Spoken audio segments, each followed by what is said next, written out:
Hello বন্ধুরা, আজকের ভিডিওতে আমরা জানবো বিস্ময়কর বালটা দ্বীপ সম্পর্কে। তো চলুন শুরু করা যাক। চলছে বর্ষাকাল, হচ্ছে প্রচণ্ড বৃষ্টি, তারপরও খোলা আকাশের নিচে থাকা ভূমিতে পড়ছে না এক ফোঁটাও বৃষ্টির পানি। তাও কি সম্ভব হতে? এমন প্রশ্ন আসতেই পারে, স্বাভাবিক। কিন্তু তাক লাগানো ব্যাপার হলো, এই পুরো একটা দ্বীপে বৃষ্টির ফোঁটাও পড়ে না। আর এই বিস্ময়কর দ্বীপটির নাম হলো বালটা দ্বীপ। কোন এক রহস্যজনক কারণে বালটা দ্বীপের উপরে বৃষ্টি হলেও সরাসরি তা নিচে না পড়ে অন্য পাশে গিয়ে পড়ে। ইকুয়েডরের গ্যালাপাগোস দ্বীপপুঞ্জের একটি বিশেষ দ্বীপ এটি। দক্ষিণ আমেরিকার ইকুয়েডরের নিকটবর্তী 13টি দ্বীপ নিয়ে গঠিত গ্যালাপাগোস দ্বীপপুঞ্জ। তার মধ্যে পাল্টা এক অদ্ভুত ও রহস্যজনক দ্বীপ। দিক নির্দেশক কম্পাস ঠিকমতো এই দ্বীপে নির্দেশনা দেয় না। এখানকার প্রতিটি দ্বীপেই রয়েছে চিল মাছ, ইয়াগুনা, দানবীয় কচ্ছপ ও গিরগিটি সহ বিরল প্রজাতির প্রাণী।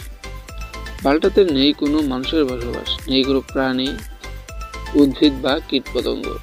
এ দ্বীপে সরকার নির্মাণ করেছেন বিশাল এক এয়ারবেস। ফ্রান্সিস ওয়ার্নার নামে একজন এখানে দায়িত্ব পালন করতেন। এ দ্বীপে থাকাকালীন বিভিন্ন অদ্ভুত ঘটনার সাক্ষী হয়ে আছেন তিনি। পরবর্তীতে যা বিভিন্ন পত্রপত্রিকায় প্রকাশিত হলে রীতিমতো বিস্ময়ের ঝড় ওঠে। তিনি বলেছেন, জীবনের বড় বড় বিস্ময়কর ঘটনাগুলোর মুখোমুখি হয়েছি আমি বালটা দ্বীপে গিয়ে।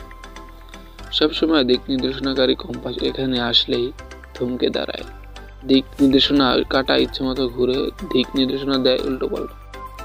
আরেকটি রহস্যজনক ব্যাপার হলো, বালটা দ্বীপের উপর বিমান যাওয়ার সময়ও নিয়ন্ত্রণহীন আচরণ করে ক্যাম্পাস। আবার দ্বীপ পার হলে সব ঠিক হয়ে যায়। আরেকটি তাক লাগানো ব্যাপার হলো, বালটায় পা রাখা মাত্রই মাথা হালকা হয়ে যায়। দীর্ঘক্ষণ এ দ্বীপে থাকলে দ্বীপ থেকে চলে আসার পর কয়েকদিন সেই অনুভূতি থেকে যায়। পরে অবশ্যই আস্তে আস্তে সব ঠিক হয়ে যায়। অদ্ভুত এই বালটা দ্বীপে কোনো পশু পাখি আসতে দেখা যায় না তেমন। বালটাকে এই পাশের দ্বীপ সান্তা ক্রুজের ধার ঘেঁষে চলে যায় সব প্রাণী। শুধু তাই নয়, উড়ন্ত পাখিগুলো বালটার কাছে এসেই ফিরে যাচ্ছে। মনে হচ্ছে যেন দেয়ালে ধাক্কা খাচ্ছে ওরা, ঠিক যেন দা ডোমের মতো, ডোম সিজের মতো। এই দ্বীপের রহস্যজনক কোনো গ্রহণযোগ্য ব্যাখ্যা এ পর্যন্ত খুঁজে পায়নি বিজ্ঞানীরা। তো বন্ধুরা, আজকের মতো এই পর্যন্ত ছিল আমাদের আজ।